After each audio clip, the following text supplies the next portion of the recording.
नमस्कार विद्यार्थियों, बच्चों। आज मैं आप लोगों के लिए कक्षा 12वीं की हिंदी पाठ्य पुस्तक युवक भारती से पाठ 4 आदर्श बदला कहानी लाई हूँ। इस कहानी के लेखक सुदर्शन जी हैं। सुदर्शन जी का जन्म 29 मई 1895 को सियालकोट में हुआ। आपका वास्तविक नाम बद्रीनाथ है। आपने प्रेमचंद की लेखन परंपरा को आगे बढ़ाया है। साहित्य को लेकर आपका दृष्टिकोण सुधारवादी रहा है। आपकी रचनाएं आदर्शोन्मुख यथार्थवाद को रेखांकित करती हैं। साहित्य सृजन के अतिरिक्त आपने हिंदी फिल्मों की पटकथाएं और गीत भी लिखे हैं। हार की जीत आपकी प्रथम कहानी है और हिंदी साहित्य में विशिष्ट स्थान रखती है। आपकी कहानियों की भाषा सरल, पात्रानुकूल तथा प्रबोधपादक है। आपकी कहानियाँ घटना प्रधान हैं। रचनाओं में प्रयुक्त मुहावरे आपकी साहित्यिक भाषा को जीवंतता और कथ्य को प्रखरता प्रदान करती हैं। आपका निधन 9 मार्च 1967 में हुआ। इस सुदर्शन जी के प्रमुख कृतियाँ देख लेते हैं। वो इस तरह से है: पुष्पलता, सुदर्शन सुधा, तीर्थयात्रा, पनघट कहानी संग्रह, सिकंदर, भाग्यचक्र, नाटक, भागवती उपन्यास, अनाररी मजिस्ट्रेट, प्रहसन आदि। चलिए इस पाठ परिचय को देख लेते हैं। वो इस तरह से है। इस पाठ की प्रस्तावना: कहानी प्रस्तुत पाठ में लेखक ने बदला शब्दों को अलग ढंग से व्याख्यायित करने का प्रयास किया है। यदि वो बदला किसी के मन में उत्पन्न हिंसा को समाप्त कर उसे जीवन का सम्मान करने की सीख देता है तो वह आदर्श बदला कहलाता है।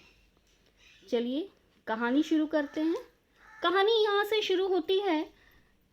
प्रभात का समय था।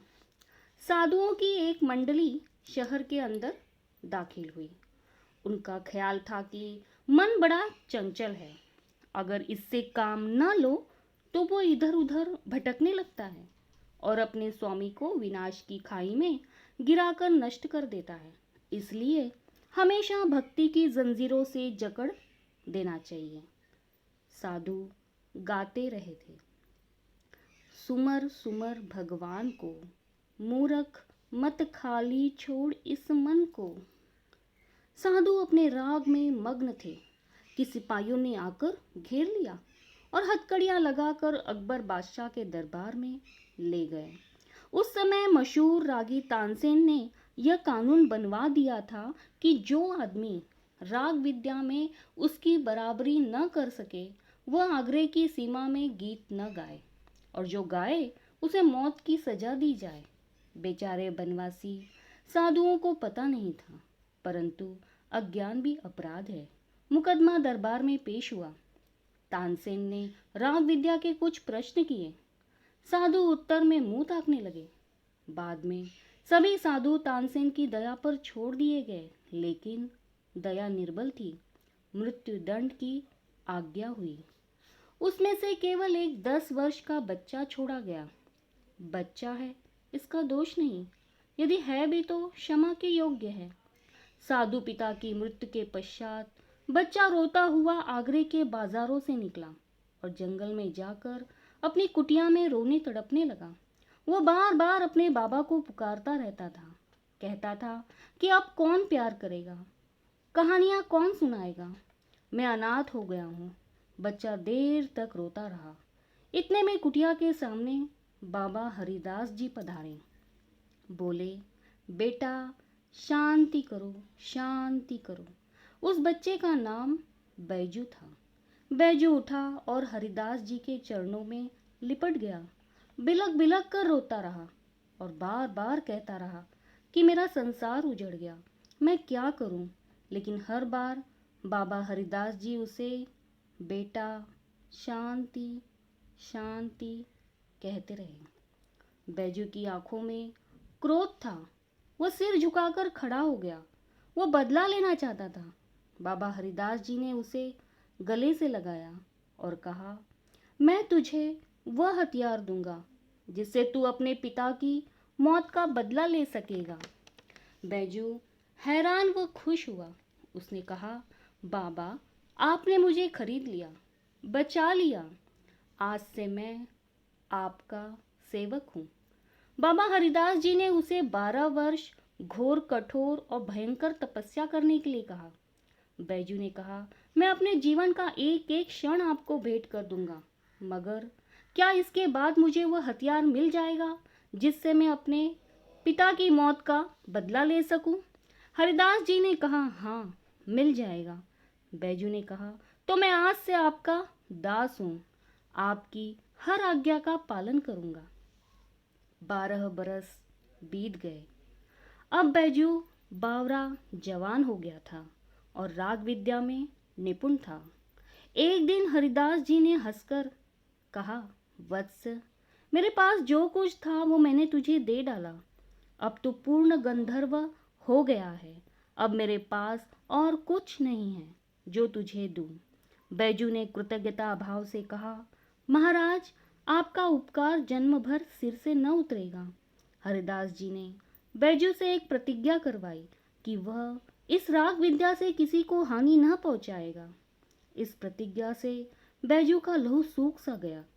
12 वर्ष की तपस्या पर एक क्षण में पानी फिर गया, मगर गुरु के सामने उसके मुंह से कोई एक शब्द भी ना निकला। गुरु गुरु था, शिष्य शिष्य था। शिष्य गुरु से विवाद नहीं कर सकता था। कुछ दिनों के पश्चात एक सुंदर नवयुवक साधु आगरे के बाजारों में गाता हुआ जा रहा था। लोगों ने समझा इसकी भी मौत आ गई है, लेकिन साधु राग मस्त था। सुनने वाले भी उसके राग में मस्त हो लिए। कहीं से सिपाहियों को सूचना मिली कि बाजार में कोई रागी साधु आया है। सिपाही उसे पकड़ने के लिए दौड़े, लेकिन सिपाही भी मंत्रमुग्ध हो गए। मुगंध जन समुदाय साधु के साथ चलता गया, चलता गया, चलता ही गया। एकाएक गाना बंद हो गया। लोगों ने देखा कि वे तानसेन के महल के सामने खड़े हैं। साधु अज्ञान में ही मौत के द्वार पर आ पहुंचा था। जिस तरह एक भोली भाली चिड़िया अपने आप अजगर के मुंह में आ फंसी थी और अजगर के दिल में जरा भी दया न थी। तानसेन बाहर निकला। नवयुवक साधु ने तानसेन से कहा कि मैं आपके साथ गान विद्या पर चर्चा करना चाहता हूँ। तानसेन ने बेपरवाही से कहा, नियम कड़ा है और मेरे दिल में दया नहीं है। मेरी आंखें दूसरों की मौत को देखने के लिए हर समय तैयार रहती हैं।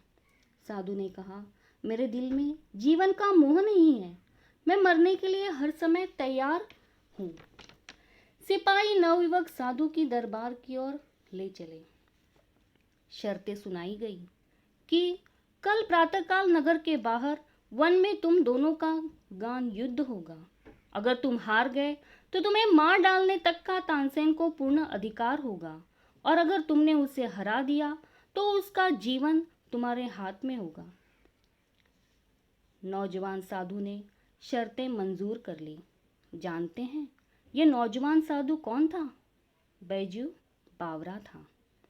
सुबह हुई, समय हो गया था। लोगों ने आंख उठाकर देखा।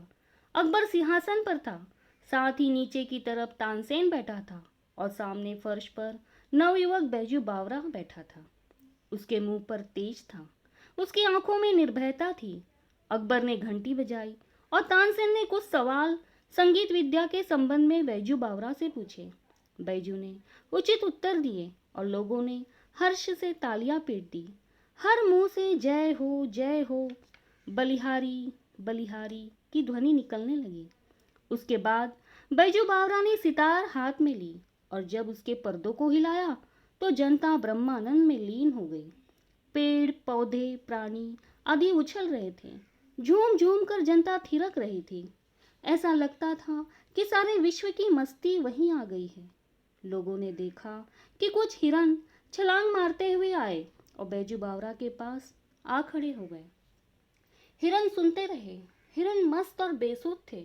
बैजू बावरा ने सितार हाथ से रख दी और अपने गले से फूल मालाएं उतारकर हिरणों को पहना दी। फूलों के स्पर्श से हिरणों को सुध आ गई और वे गायब हो गए।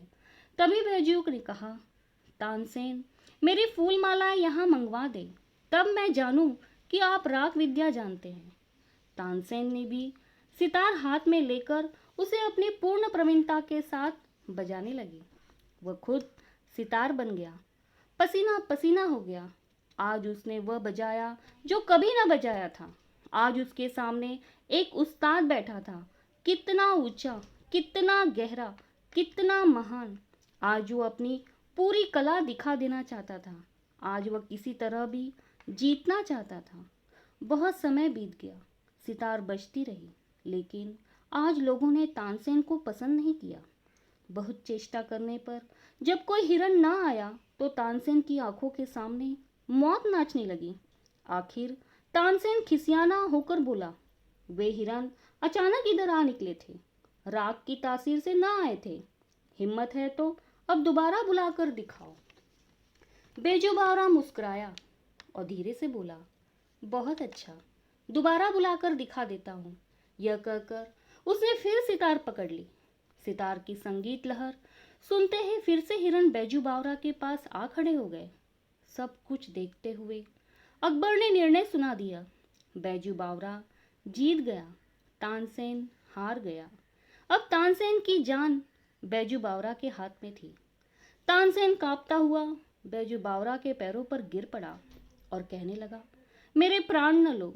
बैजू बावरा ने कहा, मुझे तुम्हारे प्राण लेने की चाह नहीं है, बस मैं यह चाहता हूँ कि आप इस निष्ठुर नियम को खत्म कर दें कि जो कोई आगरे की सीमाओं के अंदर गाए, अगर तानसेन के जोड़ का न हो तो मरवा दिया जाए। अकबर ने अधीर होकर कहा, यह नियम अभी इसी क्षण से खत्म कर दिया जाए। तानसेन बैजू बावरा के चरणों में गिरकर कहने लगा कि मैं यह उपकार जीवन भर न भूलूंगा। बैजू बावरा ने जवाब दिया, 12 बरस पहले की बात है, आपने एक बच्चे की जान बख्शी थी, आज उस बच्चे ने आपकी जान बख्शी है। तानसेन हैरान होकर देखने लगा। उसे उसकी पुरानी भूल याद आ गई। इस तरह से बैजू बावरा संगीत का सच्चा साधक सिद्ध होता है। इससे यह सिद्ध होता है कि कलाकार को अपनी कला पर अहंकार नहीं करना चाहिए। कला का सम्मान करना कलाकार का परम कर्तव्य होता है। बच्चों, उम्मीद करती हूँ कि आप लोगों को कहानी अच्छी तरह से समझ में आ ही गई होगी। तो फिर मिलते हैं अपनी अगली वीडियो में।